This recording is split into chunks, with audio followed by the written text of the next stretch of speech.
Hello.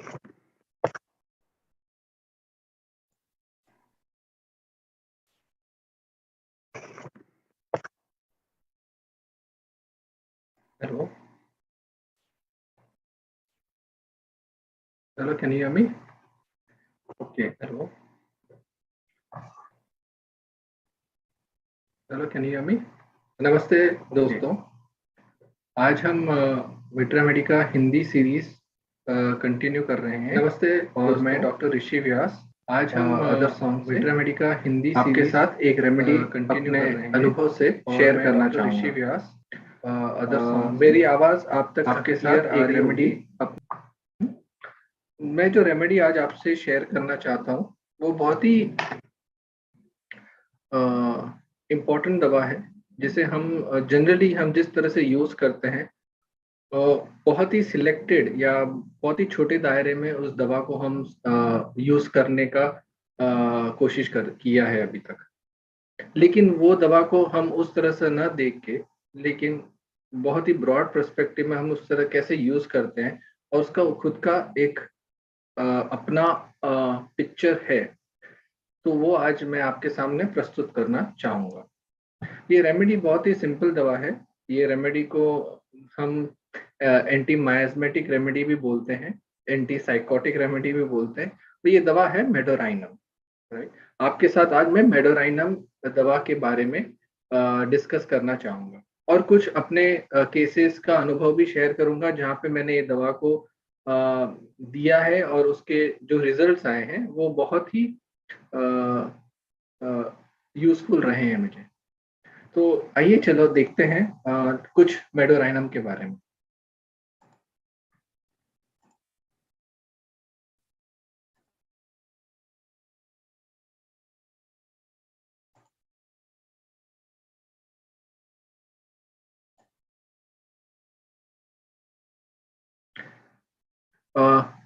ये session में मैं पूरा का पूरा मटेरिया मेडिका पिक्चर नहीं दे पाऊंगा आपको, लेकिन बहुत ही जो इम्पोर्टेंट और पर्सपेक्टिव्स हैं, की नोट्स हैं इस दवा के, वो इस सेशंस में लेने का प्रयत्न है मेरा।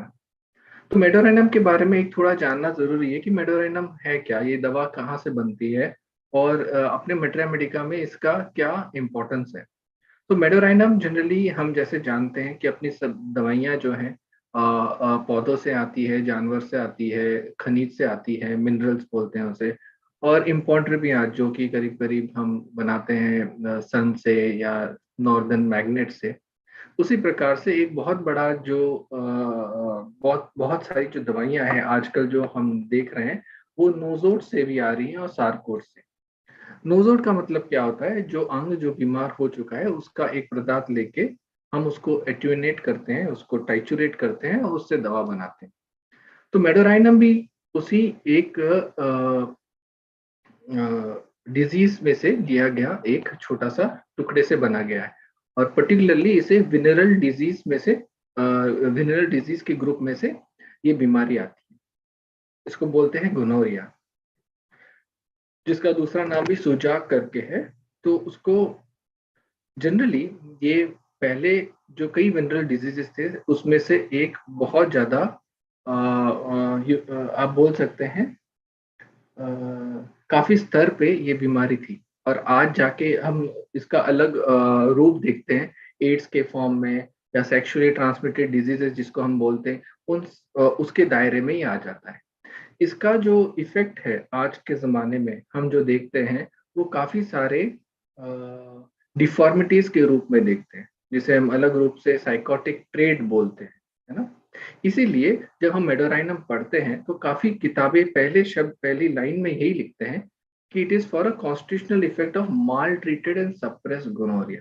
इसका मतलब है कि जो अपने पूर्वज थे जैसे ग्रैंडफादर या उसके भी फोर ग्रैंडफादर्स, उनके अंदर ये गोनोरिया का बीमारी जो बहुत ही ज्यादा मायने में थी और उसको बराबर से ठीक ना दिया गया हो या जनरली नेचुरल वे से ठीक नहीं किया गया हो, तो वो पीढ़ी दर पीढ़ी उसका इफेक्ट हम देखते हैं। और आज के दौर में उसके जो इफेक्ट्स आज की जनरेशन में देखने मिलते हैं वो अल्टर्ड स्टेट में मिलते हैं। और वो क्या है, राइट? जनरली बर्थ डिफेक्ट्स बोल सकते हैं उसको, या जन्म से जो तकलीफें हम देखते हैं, कंजेनाइटल डिफॉर्मिटीज बोल सकते हैं, या काफी सारे ऑटो इम्यून डिजीजेज जो बचपन से हैं, जैसे स्किन कंडीशंस हो गई हैं, या ब्रेन या स्पाइनल कॉर्ड की जो इश्यूज हैं, या ट्यूमर्स है जो बचपन से हैं, उन सब का इफेक्ट हम देख सकते हैं। ये साइकोटिक ट्रेड है, तो इसीलिए इस दवा को एंटी साइकोटिक रेमेडी भी बोलते हैं। हम जब एंटी साइकोटिक दवा की बात करते हैं, ज्यादातर हमारे दिमाग में ठुजा का ही नाम आता है, लेकिन काफी क्लोजली मेडोराइनम भी जाती है दवा, और हम जनरली इसको इग्नोर करते हैं, या फिर हम इसको सिर्फ एंटी साइकोटिक की तरह ही इस्तेमाल करते हैं। लेकिन एक बहुत अच्छा लाइन जो मुझे क्लार्क में मिला, और मुझे जो ये मेरे अनुभव से भी है, और जो मैं जो सीखा हूँ मेरे मास्टर्स से, डॉक्टर कमलेश मेहता से, डॉक्टर शंकरन से, डॉक्टर जयेश शाह सर से, कि हर दवा अपने आप में एक दवा होती है। हम उसको नोजोड या सारकोड की तरह न इस्तेमाल करें। जो ये लाइन मैं बोलना चाहता हूँ वो बहुत ही इंपॉर्टेंट लाइन है। The nosodes may be used according to their indication in exactly the same way as other homeopathic remedies, and not merely for manifestation of diseases from which they are derived. इसका अर्थ क्या है? इसका अर्थ ये है कि हम इस दवा को इंडिविजुअली उस दवा के तौर पे इस्तेमाल करें, ना कि हम नोजोड की तरह इस्तेमाल करें। आजकल बहुत जन हम एम्पेरिकली मीन्स जनरली हमको लगता है कि केसेस में ब्लॉक हो गया है, या लगता है कि इस पेशेंट के अंदर साइकोटिक ट्रेंड बहुत ज्यादा है, तो शायद एंटी साइकोटिक दे के देखते हैं। उस तरह से हम मेडोराइनम को का उपयोग करते हैं, जो कि बाय एंड लार्जली ठीक नहीं है। क्योंकि अगर हम नोजोड नाम हटा दें एक पल के लिए, हम देखेंगे कि मेडोराइनम में खुद की एक छवि है। वो छवि को जानना जरूरी है, जिसको हम इंडिविजुअलाइजेशन बोलते हैं।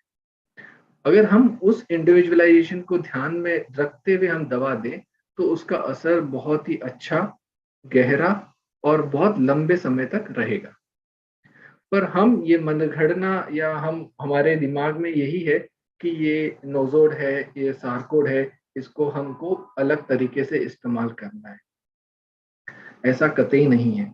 जब हम पढ़ते हैं तो इसके खुद के बहुत ही अच्छे सिम्टम्स हमको मिलते हैं, और अगर दवा सिम्टम सिमिलैरिटी पे हम देंगे तो उसका असर बहुत ही गहरा रहेगा। चलो कुछ देखते हैं, कुछ सिम्टम्स मेडोराइनम के हम कैसे देख पाते हैं। जनरलिटीज में हम जब पढ़ते हैं, मैंने ये सारे जो सिम्टम्स हैं आपको सब बुक्स में मिल जाएंगे। पर्टिकुलरली मैंने जो रेफरेंसेस लिए हैं आपकी जानकारी के लिए, एलन की नोट से लिए हैं, बोरिक्स मेट्रामेडिका से लिए हैं,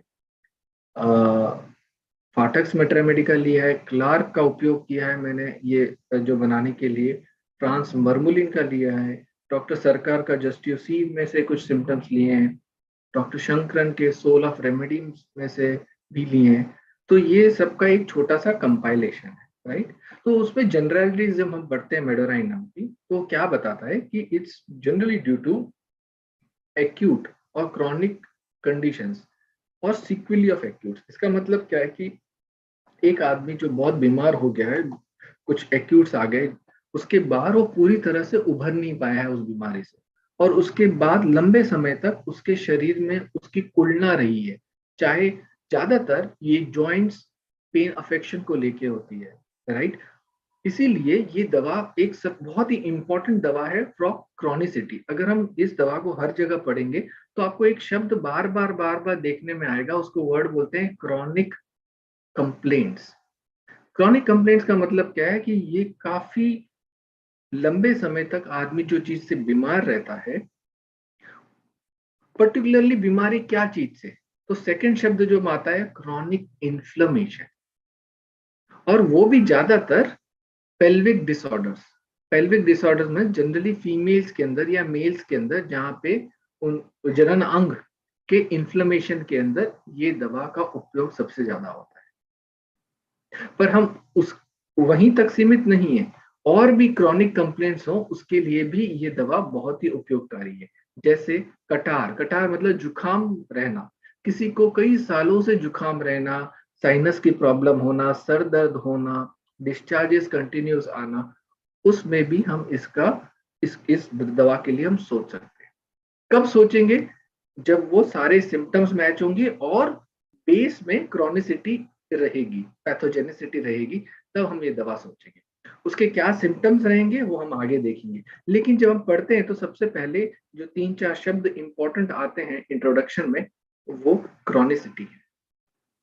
क्रॉनिक रूमेटिज्म मैं एक शेयर करूंगा। एक जो पेशेंट हमारे पास है, जो हम ट्रीट कर रहे हैं, उसकी उम्र हार्डली 45 ईयर्स होगी, बराबर। उसके दोनों घुटने के ट्रांसप्लांट हो चुके हैं, नी रिप्लेसमेंट हो चुका है, और उस नी रिप्लेसमेंट को होने को भी 10 से 15 साल हो गए। मीन्स जब वो 16-17 साल की थी तब उसको इतना सीवियर जॉइंट पेन शुरू हुआ, रोमेटिक अर्थराइटिस हुआ। विद इन 5-6 सालों में उसके घुटने इतने खराब हो गए कि उसको 28 से 30 साल की उम्र में उसको टोटल नी रिप्लेसमेंट करना था। आज कंप्लेंट्स वो लेके आई, इतने सीवियर पेन्स हैं उसको, सारे जॉइंट्स इन्फ्लेम्ड है, पर उस तरह से नहीं है जितने पहले थे, लेकिन ये कंटिन्यूस चला आ रहा है। और उसके साथ उसको बहुत सारा पसीना आना, बदबूदार आना पसीना, राइट, पंखा लगना, ठंडी लगना, और कई इंडिकेशन पे हमने उसको मेडोराइनम दिया, जिससे वो काफी आराम मिला उसको। बहुत ही लंबा केस है, लेकिन जो एकदम इंपॉर्टेंट चीज जो समझ में आती है, सामने उभर के आती है, वो पहली बात ये है क्रॉनिक रोमेटिज्म। तो वर्ड क्रॉनिक इन्फ्लेमेशन, इसको हम बोल सकते हैं सब एक्यूट। सब एक्यूट मीन्स ना कि एक्यूट फॉर्म में और ना कि एकदम नीचे, मध्यांतर, चलता रहता है, चलता रहता है। कोई व्यक्ति आपके पास आता है कि डॉक्टर साहब मुझे 10 साल हो गए, मेरे साइनस की बहुत प्रॉब्लम है, इतना गाढ़ा तो डिस्चार्ज सुबह निकलता है, एकदम येलो होता है, स्मेल करता है, उसमें से गंध आती है, बहुत ही तकलीफ होती है, तब हम ये दवा के बारे में विचार कर सकते हैं, है ना। तो दूसरी बात इंपॉर्टेंट क्रॉनिसिटी के साथ आता है डिस्चार्जेस। इसमें बहुत ज्यादा डिस्चार्ज रहते हैं और गंध रहता है, ऑफेंसिव रहता है। इतना ऑफेंसिव रहता है कि वो कपड़ों को खराब कर देता है, स्किन को एक्सकोरिएट करता है। इसका मतलब एक्सकोरिएशन मतलब उसमें एसिडिक रहता है, वो उसके अंदर जलन पैदा कर देता है, लालपन लेके आता है, राइट। और इसमें एक बहुत ही इंपॉर्टेंट गंध रहती है मछली की, फिश ब्राइन। जो जनरली आप कभी देखेंगे, जो मछलियां आती है शीशोर पे, उसको जब मछुआरे लेके आते हैं तब थोड़ी बहुत जब सड़न हो जाती है तो कैसी जो गंध आती है, उस प्रकार की फिश ब्राइन ओडर, राइट। ये सेपिया में भी दिखेगा, मेडोराइनम में भी दिखेगा। और थिक, बहुत ही गाढ़ा येलोइश थिक डिस्चार्ज इसका कैरेक्टरिस्टिक। फ्रॉम बर्थ, कोई भी तकलीफ अगर आपको लगे कि ये बहुत बर्थ से है, जैसे फॉर एग्जांपल आप जब क्लार्क पढ़ते हैं तो उसमें टीनिया इन्फेक्शन के बारे में बहुत लिखा है, जो मुझे भी आश्चर्य हुआ पढ़ के कि टीनिया के बारे में जनरली हम मेडोराइनम नहीं सोचते, लेकिन उसमें कई ऐसे बच्चे थे जिनको टीनिया का इन्फेक्शन उनके जांघों में, उनके कपाल पर कई सालों से, 6-7-8 सालों से वो तकलीफ थी। जब पूछा गया कि ये कब से है, बोले ये जन्म से इसको तकलीफ है, तो उनको मेडोराइनम दिया गया और उनको बहुत अच्छा रिजल्ट आया। ये पर्टिकुलरली केसेस है मैकडोनल्ड करके, स्किनर के, बर्नेट के, जब आप क्लार्क पढ़ेंगे।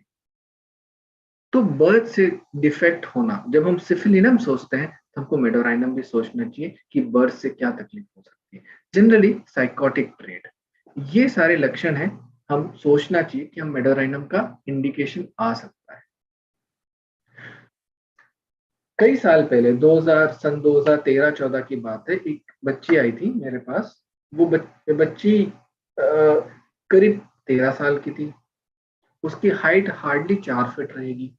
उसके फादर जो थे करीब करीब करीब 5.25 फीट थे, अच्छी हाइट थी। मदर की भी अच्छी हाइट थी, 5.5 फीट। वो ये कंप्लेन लेके आए कि हमें चिंता है कि इसके अभी तक मानसिक चालू नहीं हुआ, 13 वर्ष की हो गई है। दूसरी बात, ये इसकी हाइट नहीं बढ़ रही है, खाना नहीं खाती है, एकदम पतली है। हम हमें ऐसा लगता है कि इसकी इतनी ही हाइट रहेगी, तो क्या आप दवा दे सकते हैं? तो मैंने कहा मुझे केस लेना पड़ेगा, फिर ही मैं दवा दे पाऊंगा। तो उसका केस लिया तो समझ में आया कि जनरली उस बच्चे में उसके उसकी जो ग्रोथ थी एक पर्टिकुलर 2-3 साल से उतनी ही थी, उससे ज्यादा बढ़ी नहीं थी। ये एकदम स्ट्रेंज बात है, क्योंकि ये जो पीरियड रहता है प्यूबर्टी का पीरियड, जहाँ पे ग्रोथ हम देखते हैं बच्चों के, ऑलमोस्ट थम गई थी, राइट। तो ये बहुत ही इंपॉर्टेंट फर्स्ट सिम्टम हमें मिला। उसके बाद जब हमने पूछा उसको कि और आपको क्या तकलीफ होती है, तो उसकी मदर ने बोला कि ये खाती कुछ नहीं, इसको बहुत हम फोर्स कर रहे हैं, बिल्कुल भी नहीं खाती है। लेकिन डॉक्टर साहब एक बात कहनी पड़ेगी, इसको जब भी हम बाहर का कुछ बोले ये बहुत खाएगी। इसको बता दो समोसा खिला दो, इसको चटपटा कुछ खिला दो, गपचप खिला दो, गपचप मीन्स पानी पूरी, वो खिला दो, वो बिल्कुल खाएगी। तो उसके माँ बाप उसको बहुत परेशान कर रहे थे कि अच्छा खाना खा ताकि आपकी हाइट बढ़ेगी। तीसरा उसके अंदर ये था कि उसको बहुत ज्यादा वो सेंसिटिव थी। अगर कोई भी उसको डांटे फटकारे कुछ बोले कि तुमने ये गलत किया, ये ठीक नहीं किया है, ये ऐसा नहीं करना चाहिए था, उसको बहुत गुस्सा था। वो बोलती थी मुझे टोको मत, मैं करूंगी, मेरा पढ़ाई करूंगी। और जैसे ही एग्जाम्स आते थे वो बहुत परेशान हो जाती थी। उसे लगता था कि मैं कर पाऊंगी कि नहीं कर पाऊंगी, मेरा क्या होगा। और फिजिकल सिम्टम्स में उसको हेडेक्स होते थे, सीवियर हेडेक्स होते हैं, और उसको ठंड से आराम मिलता था, गर्मी काफी लगती। इन सब चीजों को जब हम देखते हैं तो पहला सब चीज जो फर्स्ट जो मेरे चीज में जो एक सिम्टम बहुत ही उभर के आया कि उसका जो ग्रोथ है, उस जो उसे बढ़ना चाहिए वो थम गया था। तो पहला रूब्रिक या पहला सिम्टम हमने लिया डेवलपमेंट अरेस्टेड, और द अदर वर्ड इज डॉर्फिन और स्टंटेड, जिसको हम बोलते हैं बौना होना या दुबलापन, इमेसेशन। और बाकी जो 3-4 सिम्टम्स थे जो कि की नोट्स थे, जैसे कि डिजायर्स एवर्जन, कि आपको क्या अच्छा लगता है, खट्टा मीठा, तीखा खट्टा, राइट, तेल तेल की चीजें, डीप फ्राइड थिंग्स, स्पाइसी। और चिंता, जो चीज होने वाली है उसकी चिंता करना, उसको बहुत परेशान हो जाना, उसको एंग्जाइटी या एंटीसिपेशन कहते हैं कि क्या हुआ अगर मैं एग्जाम में दे पाई कि नहीं दे पाई, मेरा क्या होगा, ये घबराहट होना, राइट। इसको एंटीसिपेशन, जो कि हम सिलिका में देखते हैं, लाइकोपोडियम में देखते हैं, अर्जेंटम नाइट्रिकम में देखते हैं, जेलसिनियम में देखते हैं, उसी प्रकार के मेडोराइनम में भी ये बहुत ज्यादा प्रमाण में मिलता है, जिसको हम कहते हैं एंटीसिपेटरी एंग्जाइटी। तो ये सिम्टम्स देख के हमने उसको मेडोराइनम दिया, और मेडोराइनम के बाद उसमें बहुत ज्यादा फर्क पड़ा, उसके हेडेक्स कम हुए, पर खासकर उसके हर 3-4 महीने में उसके सेंटीमीटर बाय सेंटीमीटर वो उसका ग्रोथ होने लगा, उसका वजन बढ़ा, और उसको अगले 6 महीने में मानसिक आ गया, और वो भी रेगुलर रहा, फ्लो भी ठीक रहा, और करीब करीब 2 साल वो हमारे पास थी, करीब 4 से 5 इंच उसका ग्रोथ। तो वो उसके बाद जब हमने उसको दवा उसने बंद कर दी, लेकिन वो कंटिन्यू उसका ग्रोथ चलता है। तो मैं आपसे ये शेयर करना चाहता हूँ कि जो दूसरा जो सिम्टम हम यहाँ देखते हैं वो ड्वार्फिज्म है, बौनापन है, स्टंटेड ग्रोथ मीन्स रुक जाना, आपका ग्रोथ जो होता है एक पर्टिकुलर जगह पे आके थम जाता है।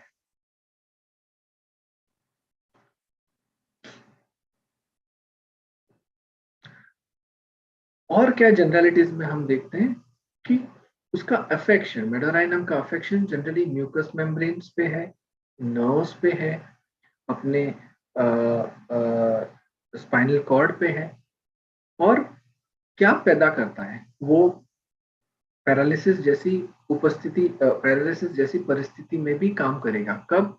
जहाँ पे वो पैरालिसिस जो है ऑर्गेनिक कंडीशंस की वजह से, ऑर्गेनिक कंडीशंस मींस जहाँ पे ट्यूमर है, स्पाइनल कॉर्ड में ट्यूमर है, उसके दबाव की वजह से पैरालिसिस हो, उन सब कंडीशन में भी मेडोराइनम इंडिकेशन।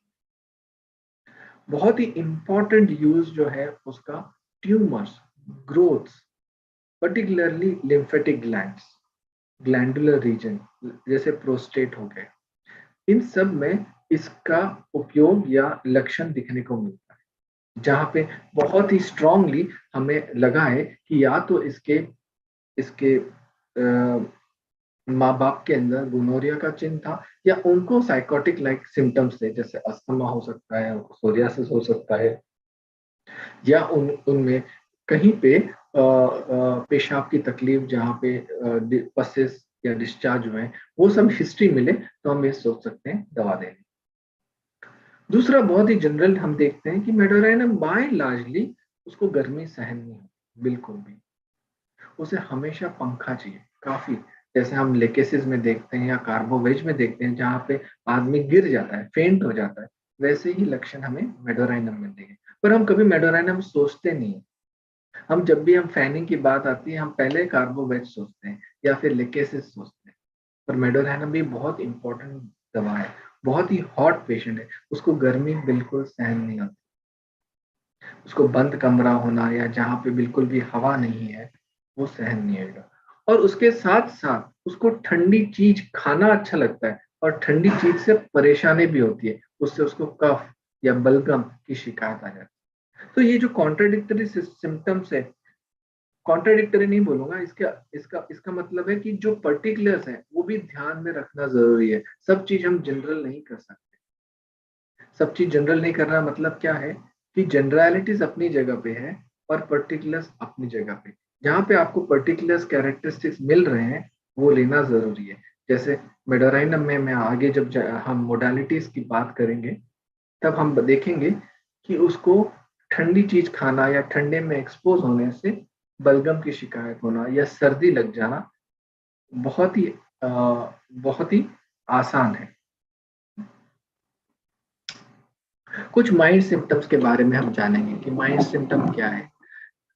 मेडोराइनम के बारे में एक पहली चीज जो शब्द हम देखते हैं हर जगह, तो उसके बारे में है कि सहनशीलता, या उसको संवेदनशीलता, सहनशीलता नहीं संवेदनशीलता, इसमें सहनशीलता बिल्कुल भी नहीं है। बहुत ही इम्पेशेंट दवा है, राइट। उसकी इम्पेशेंट जो चीज है वो हम कंपेयर कर सकते हैं सल्फ्यूरिक एसिड से, नक्सोमिका से, जिंकम मेटालिकम से। इतना इम्पेशेंट व्यक्ति है, हमेशा घाई रहती है। जब वो बैठेगा भी आपके सामने तो कंटिन्यूस उसके पैर चलते रहेंगे। ये एक लक्षण है कि आप सोच सकते हैं इसको शायद मेडोराइनम लग सकता है। जब हम बात करते हैं संवेदनशीलता की, इसका मतलब क्या है कि उसको थोड़ा भी स्पर्श भी हुआ कोई भी चीज का, चाहे वो गर्दन के ऊपर हो चाहे बॉडी में हो, उसको सहन नहीं होता, राइट। दूसरा, संवेदनशील ना आजू बाजू के वातावरण को लेके होती है। वो कोई भी चीज को लेके डर जाता है। एक मेडोराइनम अगर हम बने, एक थोड़ा डरावा और एंग्शियस पर्सनैलिटी बोल सकते हैं। उसकी जो कोर में जो है, वो बहुत ही एंग्जाइटी है हर चीज को लेकर। वो इतना सोचता है और विचार करता है कि उसको हर चीज जो है नेगेटिव लगती है। उसका जो पर्सपेक्टिव है, नजरिया है देखने का, वो हमेशा ऐसा लगता है अब क्या हो गया, अगर कुछ खराब हो गया तो खराब होने का इतना विचार कर लेता है। इतने उसके विचार कर लेता है कि वो जब सच होते हैं तो उसको लगता है अरे वाह, मैंने जो सोचा वो हो गया। तो काफी बार वो डरता है अपने अंदर कि मैं ये ना सोचूं, क्योंकि अगर मैंने सोचा तो ये हो जाएगा, और वो होता भी। तो रीजन क्या है, क्यों होता है? क्योंकि वो इतना सोचता है हर चीज को लेके, मैं यहाँ गया तो ये हो जाएगा, मेरे को ये बीमारी हो सकती है, अगर मैं मीटिंग में गया, मीटिंग नहीं हुई तो वो सामने वाले ने व्यक्ति ने कुछ बोल दिया तो, अगर उसने ऐसा बोला तो वैसा हो जाएगा, वैसा बोला तो ऐसा हो जाएगा। उसके दिमाग में ये कंटिन्यूस कंटिन्यूस विचार चलते। इसलिए बहुत बार जब उसको कुछ चीज बोलनी रहती है या व्यक्त करनी रहती है, वो शब्दों को भूल जाता है, उसको शब्द याद नहीं रहते। कई बार ऐसा होता है कि वो आपको देखता है, पहचानता है, पर आपका नाम याद नहीं आता। बोलते बोलते बोलता है, अरे मैं क्या बोलने वाला था, अच्छा, हाँ। So loses the thread while conversation. ये बहुत बार होता है। एब्सेंट माइंडनेस, एकदम गुम हो जाता है, उसको समझ में नहीं आता है वो कहाँ पे है। या आप चलते जाते हैं, व्यक्ति रास्ते में जा रहे हैं, आप उसको हाय बोल रहे हैं, वो सामने वाला आपको देखता तक नहीं है, नजरअंदाज कर देता है, राइट। क्यों? क्योंकि वो अपने ही विचार, अपनी ही दुनिया में रहता है। कई बार वो गलत शब्द का प्रयोग करता है बोलने के। उसके दिमाग में, जैसे हम चाइना चाइना सिंकोना बार चाइना के बारे में देखते हैं, प्लान्स मेक्स मैनी, इसमें भी बहुत सारे आइडियाज रहते हैं, ये मैं करूंगा, ये करूंगा, वो करूंगा। तो ये बहुत क्लोजली कभी कभी चाइना जैसा भी, चाइना मेड इन चाइना नहीं, China remedy cinchona bark, right, उसकी जगह हमको उसकी छवि याद आती है, उसकी जगह उसका पिक्चर दिखता है। तो इसलिए हमारे पास जो रूब्रिक आता है, many ideas but uncertain of execution, मतलब वो एग्जीक्यूट हो ही नहीं पाता है उसके। हम बोलते हैं शेख चिल्ली के ख्वाब, राइट, शेख चिल्ली है ये, बस मैं ये कर दूंगा, मैंने बिजनेस चालू करना है, उससे ये पैसे आ जाएंगे, ये पैसे आ जाएंगे तो घर खरीद लूंगा, मेरा नाम हो जाएगा, नाम होने के बाद लोग मुझे देखेंगे, करेंगे, मैं ऐसा हूँ, मैं वैसा हूँ। थोड़ा मैं का बहुत ज्यादा इसमें रहता है। क्यों रहता है, मैं आगे आपको इसके इसके बारे में हम पढ़ेंगे। पर एक सेंस उसके दिमाग की बात करें, जिस तरह से वो दिमाग दौड़ता है, क्या चीज हो जाएगी या क्या चीज खराब हो जाएगी, उसी तरह ये आइडियाज को लेके भी बहुत दौड़ाता है दिमाग। चाइना के अंदर वो जब दिमाग दौड़ाता है, उसको प्लेजर देता है, उसको एक्साइटमेंट देता है, यहाँ पे टेंशन देता है उसको। सबसे बड़ा इंपॉर्टेंट सिम्टम हमको और जो मिलता है मेडोराइनम के बारे में है, वो नॉन कमिटल, मतलब अकाउंटेबिलिटी जो बोलते हैं इसको, जिसको हम बोलते हैं कि हम इसको विश्वास के साथ एक काम दे देंगे जो कर देगा, ऐसा कुछ भी नहीं होता है उसके अंदर। जिसको हम सोचते हैं कि ये आगे जाके ये कर लेगा या अपनी जिम्मेदारियां उठाएगा, ये अपनी जिम्मेदारियों से दूर भागता है, क्योंकि वो कर नहीं पाता है, सही में वो कर नहीं पाता है, इसलिए वो जिम्मेदारी लेना ही नहीं चाहता। और वो ना जिम्मेदारी, हम बोलेंगे कि तुम कमिट कर दो, ये काम कर पाओगे, इसलिए वो कमिटमेंट भी नहीं दे पाता। जैसे लाइकोपोडियम में भी है, राइट, फ्लरिक एसिड में भी है, पर उन उनमें वो कहीं पे जाके रिस्पॉन्सिबिलिटी लेते हैं, पर मेडोराइनम में ये नहीं, बहुत डिफिकल्ट होता है उसको करना, राइट। कई डिल्यूजन्स भी हैं उसके स्ट्रॉन्ग। क्या डिल्यूजन्स हैं, उसे लगता है कि कोई उसके पीछे है, उसके कानों में कोई बोल रहा है, उसको लगता है उसके बिस्तर के बाजू में कोई है, राइट, उसको लगता है चूहा है, उसको लगता है कोई एकदम हाथ उसके ऊपर सर पे आके और उसको दबा रहा है, राइट। तो कई सारे फियर्स हम मेडोराइनम में देखने मिलते हैं। मैंने कई फियर्स नहीं लिखे, लेकिन आप जब मेड रेपर्टरी खोलेंगे तो आपको fear of dark, fear something will happen, मतलब कुछ हो जाएगा, बहुत सारे फियर्स में। मैं एक छोटा सा केस आपके सामने शेयर करूंगा। एक पेशेंट था 30-35 साल का।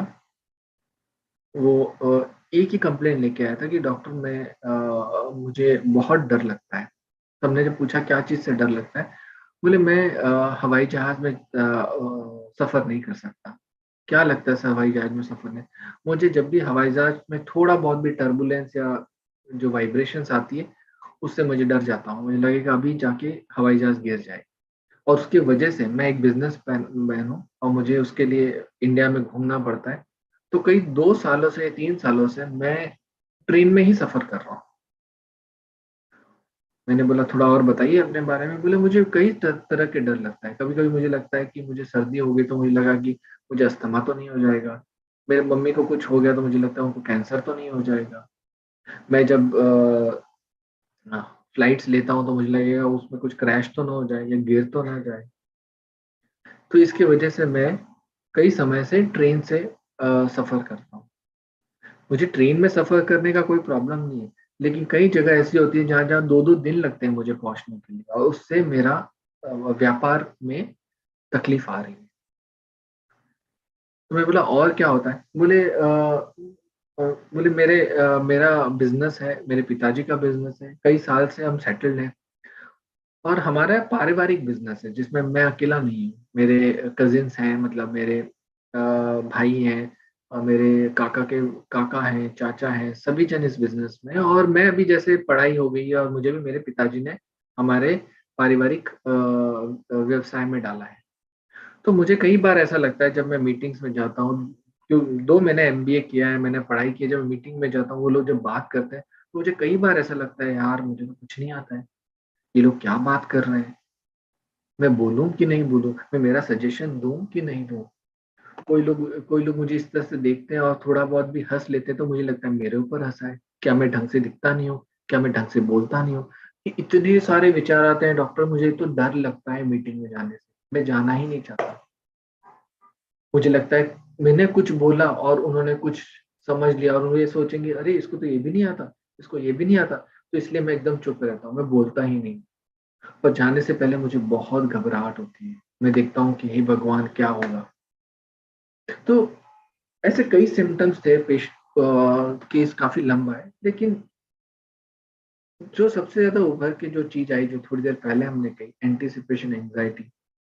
वो एंटिसिपेशन एंजाइटी एक एक्सप्रेशन है, लेकिन अंदर जो उसको बार बार लगता है कि उसके अंदर वो काबिलियत नहीं है जो होनी चाहिए। वो अंदर से अपने आप को खोखला या कमजोर महसूस करता है, और उसको बचाने के लिए वो या तो चुप रहता है, या फिर इस तरह से पोस्चर बनाता है कि सबको लगे कि इसको बहुत कुछ आता है। तो हम जब रूब्रिक देखेंगे तो हमको मेडोराइनम का ऐसा रूब्रिक जो दिखता है, एफेक्टेशन, राइट, या बोस्टिंग, ऐसा रूब्रिक सामने आता है।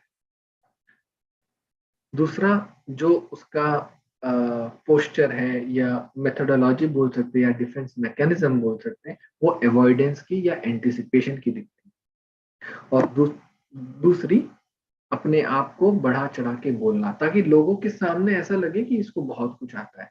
फुग्गा, बता, फुग्गा इज द राइट वर्ड, हम सही शब्द है मेडोराइनम को समझाने के लिए कि अंदर कुछ नहीं है, बस फुग्गा भर के बैठा है, राइट। अगर कुछ भी हो गया, इसको कुछ काम दे दिया तो ये फुस हो जाएगा।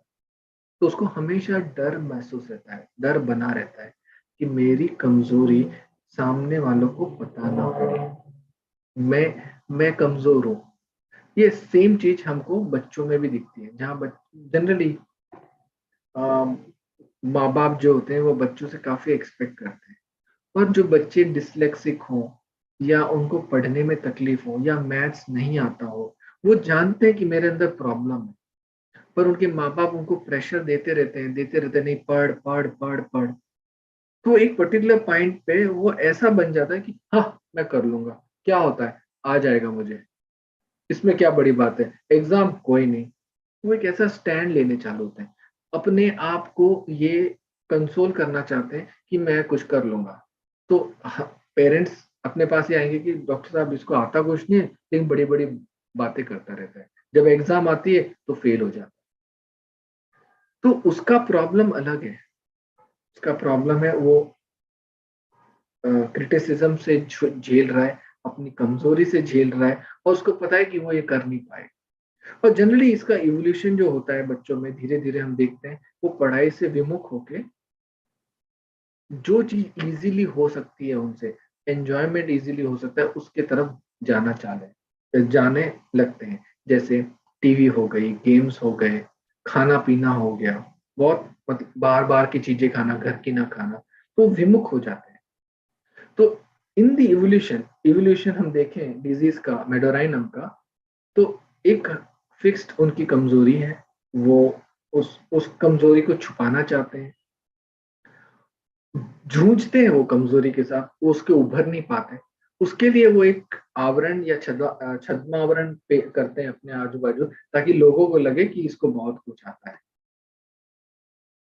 वो पर ज्यादा दिन तक नहीं रह पाता और धीरे धीरे वो डाइवर्ट होते हैं, वो गलत रास्ते बोल सकते हैं या एडिक्शंस बोल सकते हैं, उसके तरफ अ, बढ़ते हैं। बड़ों के अंदर हम देखेंगे कि ये कई बार फेलियर्स में जाते हैं, वो अपने आप की कमजोरियों को पहचान नहीं पाते हैं और हमेशा कवर अप करने की कोशिश करते हैं। तो ये इन शॉर्ट एक छोटा सा पिक्चर कोशिश किया है, आपको पता चले मेडोराइनम किस तरह आपके क्लिनिक में दिखेगा या किस परिस्थिति में आपके सामने आ सकता है। उसके कई सिम्टम्स है, हरी और इम्पेशेंट, ये बहुत इंपॉर्टेंट है। एंड सबसे दूसरा इसका हम एक्सप्रेशन जो देखते हैं हरी का और इम्पेशेंट का, पर्टिकुलरली टाइम को लेके होता है। अगर हम देखेंगे anxiety as if in time, medorrhinum, lycopodium, alumina, baryta का, और बहुत सारी कई दवाइयां हैं जिसमें जाता है। तो ये बहुत बार एकदम पर्टिकुलर रहता है, अगर 3 बजे की फ्लाइट रही तो ये 1 साढ़े 12 बजे एयरपोर्ट पहुंचे, अगर 3 बजे का ट्रेन रहा तो 2 बजे ही स्टेशन पे पहुंच जाएंगे। उनको समय का बहुत रहता है कि मेरे से छूट न जाए। तो जब ये समय पे कोई भी चीज होती है करने की, तो उसमें बहुत घाई करते हैं, इम्पेशेंट हो जाते हैं, इरिटेबल हो जाते हैं। तो एक बार एक पेशेंट ने बोला कि डॉक्टर साहब इसका कुछ करिए, इनका इनको कभी भी बाहर जाना है तो हमको टेंशन आ जाता है। अगर 3 बजे की गाड़ी है तो घर से 1 बजे ही निकल जाते, जबकि आधा पौन घंटे का ही रास्ता है स्टेशन पे, और परेशान कर देते जब तक हम ट्रेन ना पकड़े। तो ये और एक पर्सपेक्टिव है घाई का, इम्पेशेंट का, हर चीज की फटाफट फटाफट हो जाए, फटाफट हो जाए।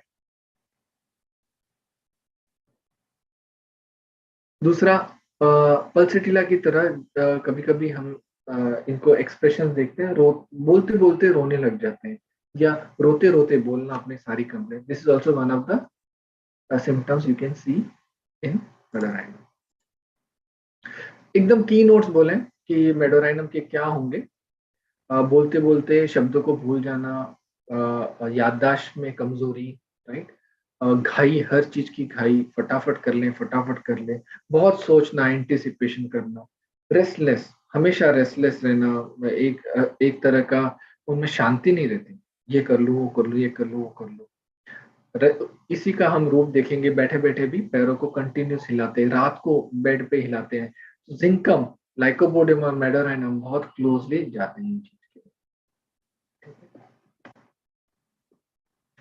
मैंने जैसे अभी आपको शेयर किया कि वो हमेशा अपने आप को एक कमजोर अंदर से जानता है, जैसे वीकनेस है उसके अंदर, इसीलिए वो कई चीजों को अवॉइड करता है, सोचता है शायद ये खराब हो जाएगा, इसीलिए उसका एक्सप्रेशन क्लेयरवॉयंस, जो कि खराब चीजें होनी है उसके बारे में प्रिडिक्ट करता है, या बोलता है शायद ये गिर जाएगा, ये टूट जाएगा, बीमारी हो जाएगी, मैंने बोला था, है ना। पेसिमिस्टिक अप्रोच, नेगेटिव अप्रोच, हर जगह उसको लगता है कि खराब ही होगा। उस तरह से वो भविष्यवाणी भी करता है, इसलिए और खुद डरता भी है कि अरे मैंने ये भविष्यवाणी कर दी, अब ये हो जाएगा, राइट। अफेक्टेशंस, खुद को बताना बढ़ा चढ़ा के, right, ego, boasting, and lot of fears. तो in short you can understand, एक छोटा सा ग्राफोलॉजिकली, इंफोग्राफिकली आप देख सकते हैं कि ये सारे सिम्टम्स आप मेडोराइनम को अगर मिले तो ये मेडोराइनम हो सकता है। अब कुछ हम जाते हैं एकदम क्विकली, जो कि आप सबको पता होगा, कुछ पर्टिकुलर्स पे, जहाँ पे हमको मेडोराइनम के बारे में पता पड़े कि क्या इंपॉर्टेंस है। मैंने सारे पर्टिकुलर्स नहीं लिए, कुछ कुछ जो लिए जो कि बहुत ही इंपॉर्टेंट थे, और हम जो क्लिनिकल प्रैक्टिस में देखने मिलता है। इसका अर्थ ये नहीं है कि बाकी सिम्टम्स नहीं दिखने को मिलते, वो मैं नहीं देख पाया। अगर आप लोग देख पाएंगे या आपने देखा है तो डेफिनेटली शेयर करिए।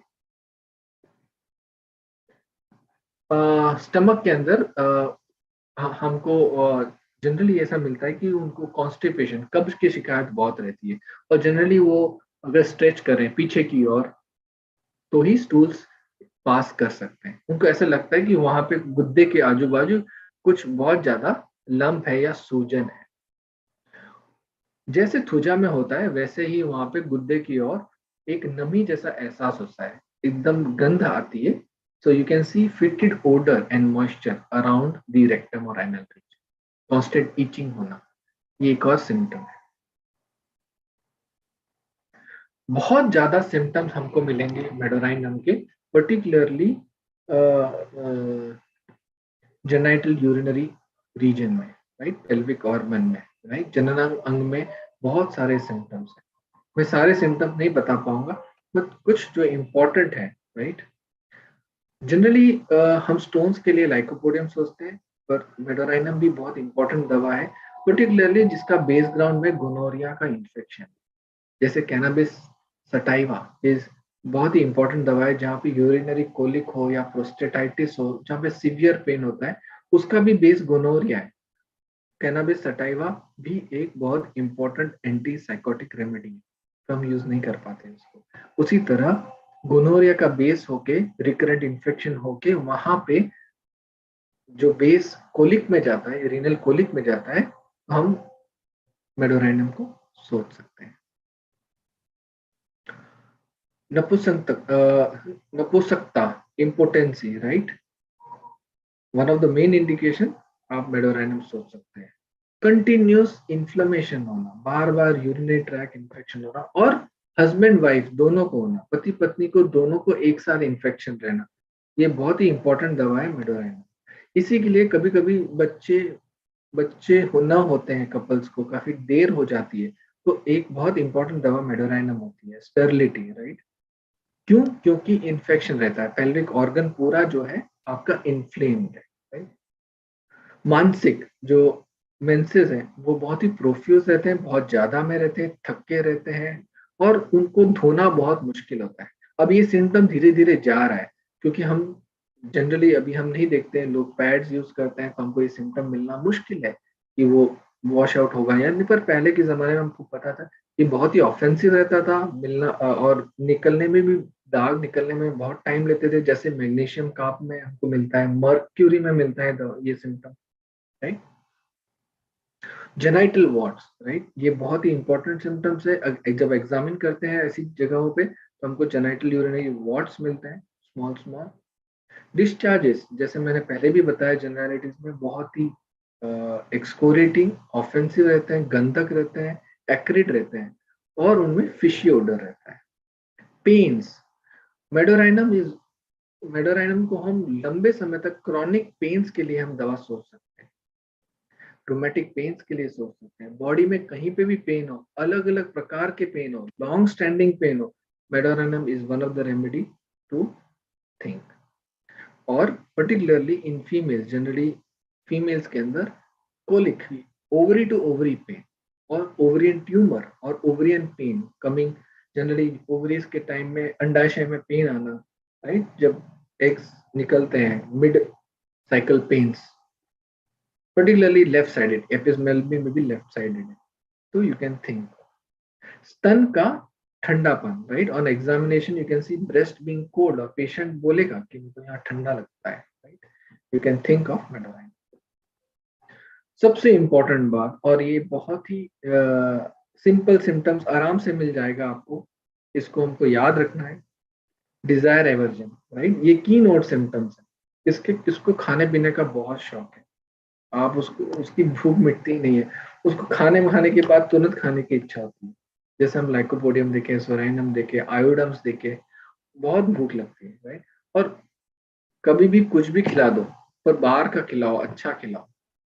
क्या क्या खाने का इच्छा, तो उसको आप खट्टा मीठा खिला दो, भेल खिला दो, पानी पूरी खिला दो, गुपचुप बोलो, आप रगड़ा पेटिस बोलो, आप उसको फ्रूट्स बोलो, खट्टी चीजें बोलो, खट्टा मीठा बोलो। जनरली इसको खट्टा मीठा, मीठा खट्टा, सॉल्टी, सॉल्ट एंड स्वीट, ये मिक्स टेस्ट हमेशा पसंद रहते हैं।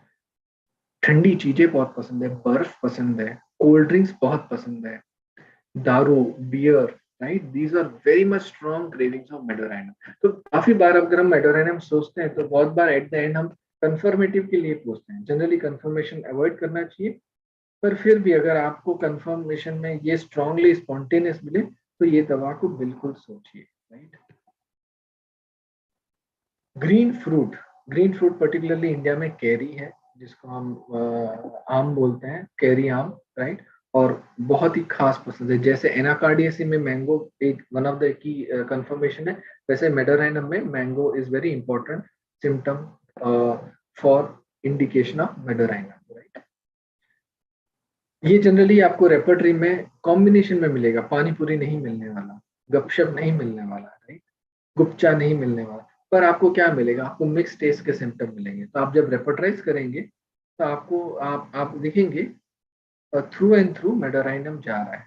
देखिए, alcohol desire, sweet desire, beer, carbonated drinks, soda, rich food desire, green fruit desire, ice creams, ठंडी चीजें बहुत पसंद है, और पानी की प्यास बहुत होती है, बहुत लगती है, जैसे ब्रायनिया में, salt and Sawar, sweet and सावर।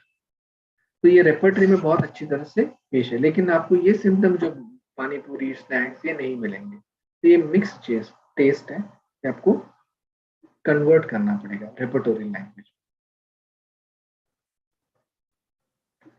जब हम रेस्पिरेशन में आते हैं, या जब लंग्स की तरफ आते हैं, तो इसके क्या सिम्टम्स है? सबसे इंपॉर्टेंट सिम्टम जो देखने लायक, इसको उल्टा सोने से आराम मिलता है। Lying on abdomen and protruding tongue, जैसे मुंह के बल सोना और मुंह से श्वास लेना, उससे उसको काफी आराम मिलता है। कई बार हम देखते हैं पेशेंट में कि वो जबान जबान बाहर रख के श्वास ले रहा है, राइट।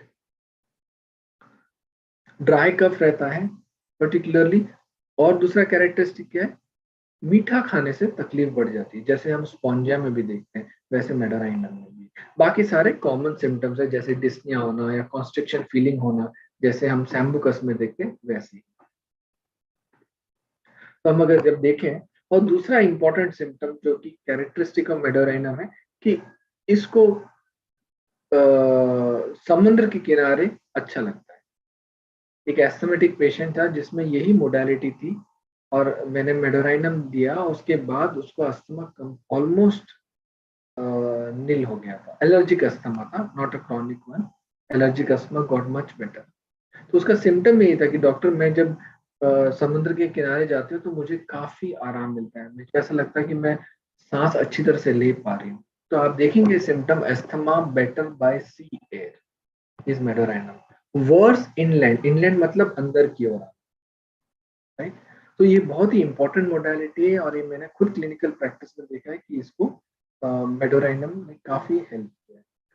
तो fanning, right, urination, knee chest position, eating and being on sea side, समुद्र के किनारे जाना समुद्र की हवा से काफी बेटर है। So this is very very important modality of Medorrhinum. Back के अंदर हम चाइना से इसको कंपेयर कर सकते हैं, क्योंकि चाइना में भी बहुत सेंसिटिविटी ऑफ लो बैक रहती है, इसको थोड़ा भी टच किया तो पेन होता है। Particularly China sulph, China sulph में इतनी सेंसिटिविटी है कि आप उसको कॉक्सिक रीजन या सेक्रल पे जब टच करेंगे तो ये कंफर्मेटिव होता है ऑलमोस्ट चाइना सल्फ देने के लिए। वैसा ही हम मेडोराइनम में देखते हैं। दूसरे क्या सिम्टम्स है, rheumatism off shoulder, frozen shoulder के लिए बहुत ही इंपॉर्टेंट मेडिसिन है, पर्टिकुलरली राइट साइड में। हम लोग राइट साइड फेरम म्यूर देखते हैं, फेरम मेट देखते हैं, ferrum mur, right, and sanguineria canadensis for right side.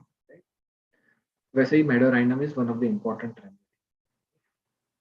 Pen in sacrum and coccyx like carbo animalis. और sciatica, pain in the back, पीछे का दर्द नीचे की ओर वो आना घुटनों तक जब चलते हो, बहुत ही इंपॉर्टेंट इंडिकेशन है मेडोराइनम। जब हम सोचते हैं कुलोसिन, लाइकोपोडियम, नेफेलम, राइट, स्पाइजेलिया, हमें मेडोराइनम भी सोचना चाहिए, क्योंकि जैसा हमने पहले जनरलिटीज में देखा, बहुत ही इंपॉर्टेंट दवा है नर्व्स के लिए, स्पाइनल कॉर्ड के लिए।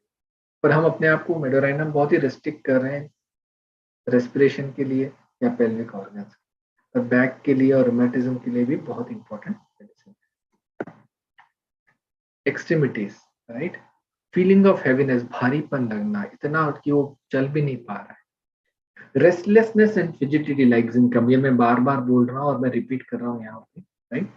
गर्म लगना, पैरों में इतना गर्म हीट फील करना ताकि वो अनकवर करके रखे, वो जनरली पूरा चादर लेगा लेकिन अपने पैरों को बाहर रखेगा, right. Heat, terrible burning, particularly electrical storm, मतलब जब ये गड़गड़ाहट होती है या लाइटनिंग होती है, बिजली चमकती है तब के समय, राइट। तो you will see worse damp wet weather, हम पढ़ेंगे मोडालिटीज में। Coldness of legs and feet and arms and forearms, aching in legs with inability to keep them still in bed when giving up control of himself when relaxing in trying to sleep। इसका मतलब ये कि जब वो अपने बिस्तर में आराम से बैठा है तब सीवियर पेन आना legs, right. Drawing and contracting sensation of hamstring and ankles, cramps in calves and like capsicum, एक खिंचाव आना पैरों के अंदर, ऐसे लगना जैसे कि जकड़ गया है, राइट, जैसे रस्टॉक्स में होता है। पर्टिकुलरली हैमस्ट्रिंग, हैमस्ट्रिंग मसल है जो ऐसे लगती है खींच गई है, छोटी पड़ रही है, राइट, कैच आ गया है उसके अंदर, उसके लिए बहुत ही इंपॉर्टेंट दवा है। Burning in hands and feet, जैसे मैंने अभी आपको बताया वो खुला रखता है, राइट। स्टिफनेस, डिफॉर्मिटीज, रूमेटिज्म में डिफॉर्मिटीज ऑफ सारे जॉइंट्स, छोटे छोटे जॉइंट्स के, पैरों के, राइट। और टेंडरनेस आना, काफी टेंडर है, टेंडरनेस मतलब आप उसको हाथ भी लगाओगे तो पेन करेगा। इसको बोलते हैं विंड गॉल्स। जनरली ये जो वर्ड आया है वो जो घोड़े रहते हैं, घोड़े के जो पैर रहते हैं उसके ऊपर एक सूजन पैदा होती है, जो बहुत ज्यादा दौड़ते हैं, बहुत ज्यादा यूज होता है। मैंने यहाँ इंडिकेट करे, इसको बोलते हैं विंड गॉल्स। ये जनरली पेनलेस रहती है, पर ये जनरली टेंडन्स की जो शीट होती है उसमें सूजन आ जाता है, उसको बोलते हैं विंड गॉल्स। तो हम अपने मनुष्य के लिए हम कैसे यूज करते हैं, particularly for joint affection, swellings, non inflamed swellings, उसके लिए हम सोच सकते हैं। Last is modalities, these are very important modalities. सबसे ज्यादा तकलीफ कब होती है, जब वो सोचते हैं कोई चीज के बारे में, जैसे हेलोनियाज और ऑक्सैलिक एसिड में, गर्मी से, राइट, अपने आप को चादर से ढलने से, स्ट्रेचिंग से, बिजली कड़कड़ाने से, थोड़ा भी मूवमेंट करने से, जैसे ब्रायनिया में। तो अगर रोमेटिज्म है, ब्रायनिया जैसे सिम्टम्स है, गर्म है, पानी ज्यादा पीता है, ठंडा पसंद है, काफी चीजें अपने को ब्रायनिया जैसे दिखती है, राइट, थोड़े भी चलेगा तो तकलीफ हो जाएगी। लेकिन उसके साथ दूसरी चीजें, उसकी क्रेविंग्स, उसका खाना पीना, उसकी एंजाइटी, ये जब हम और देखते हैं तब हम ब्रायनिया से हटके मेडोराइनम पे आ सकते हैं। स्वीट खाने से तकलीफ होना, दिन के समय, daylight to sunset, right, दिन में तकलीफ बढ़ जाना, गर्मी सहन नहीं होना। और ये बिल्कुल ऑपोजिट है सिफिलाइनम में, और ये साइकोटिक का भी ट्रेट है। साइकोटिक में दिन में तकलीफ होती है और सिफिलिस में रात को होती है।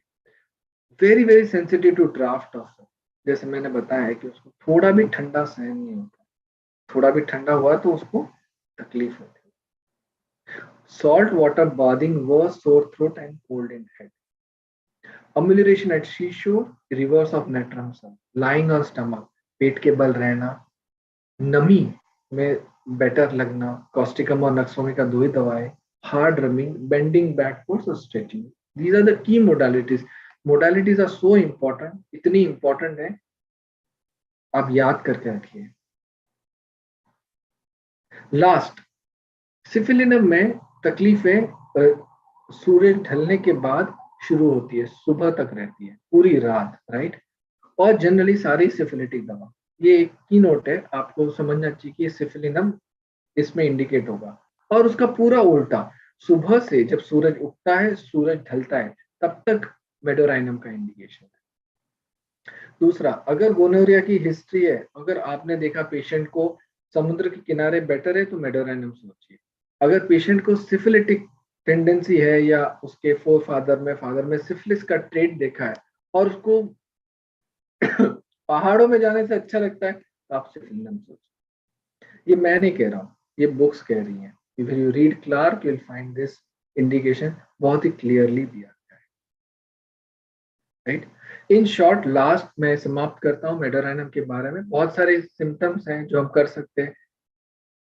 घाई, कोई भी चीज की घाई, और उसके बारे में सोचना, शायद ये हो जाएगा, वो हो जाएगा, राइट। कभी कभार ऐसा लगता है कि जो चीज होती भी नहीं है उस चीज के बारे में सोचना, उसको लगता है सब चीज जो है एकदम अलग है, राइट। अपने ही दुनिया में रहना, right. Always thinking is one of the symptoms of Medorrhinum, और की नोट यू कैन से। शाम के समय अच्छा लगना, पेट के बल अच्छा रखना, समुद्र के किनारे अच्छा रहना, हमेशा घाई घाई करते रहना, राइट। क्रेविंग्स, चटपटा, खट्टा मीठा, फ्रूट्स, सैलेड्स, ठंडा, आइसक्रीम्स, ये सब चीज का इंडिकेशन होता है, आप मेडोराइनम सोचना। रेस्टलेसनेस अगर आपको दिखे तो आप मेडोराइनम सोचना। क्रॉनिक कंप्लेंट्स हो, पर्टिकुलरली पेल्विक रीजन की, या ओवरीज की, या यूटरस की, हिस्ट्री ऑफ गोनोरिया है, तो आप मेडोराइनम सोचिएगा। तो ये कुछ इंडिकेशन है, आपको याद रखेंगे तो आपको लगेगा कि हाँ, ये सब चीज में आप मेडोराइनम सोच सकते हैं। तो मेरे एक छोटे से प्रयत्न था कि आपको एक रेमेडी के बारे में आपको जानकारी दूं, ताकि आपको ये दवा याद रहे, जब आपके सामने पेशेंट हो आपको उसका पिक्चर समझ में आए, और आप सिम्टम्स को कैच करें, राइट। अगर आपको कोई क्वेरीज है, अगर आपको लगता है कि ये शॉर्ट डिस्क्रिप्शन ऑफ रेमेडी आपको हेल्प किया है, और आपको लगता है कि ये आपको आसान करता है आपको समझने के लिए, तो आप ज़रूर लिखिए। मैं कोशिश करूँगा फिर से आपके सामने आऊँ और एक और रेमेडी आपके सामने शेयर करूँ, जितना हो सके क्लिनिकल अंडरस्टैंडिंग उसमें ऐड करूँ आपके लिए। तो I would love to have your feedbacks, आपके फीडबैक्स दीजिए, क्वेरीज दीजिए, राइट। जो रेफरेंसेस दिए मैंने आपके सामने लिख दिए हैं, राइट। आप मुझे लिख भी सकते हैं, ईमेल है rishivyas@theothersong.com, राइट। तो थैंक यू सो मच। हम इंटरेक्ट नहीं कर सकते पर डेफिनेटली आप अपने कमेंट्स लिखिए, ईमेल करिए हमको। हमको पता चाहिए कि आपको क्या लर्न हुआ है इस छोटे से शेयरिंग से। और मुझे बहुत खुशी होगी अगर आप लोग शेयर करेंगे और क्वेरीज डालेंगे। तो थैंक यू सो मच, धन्यवाद। फिर हम मिलेंगे। Okay, bye.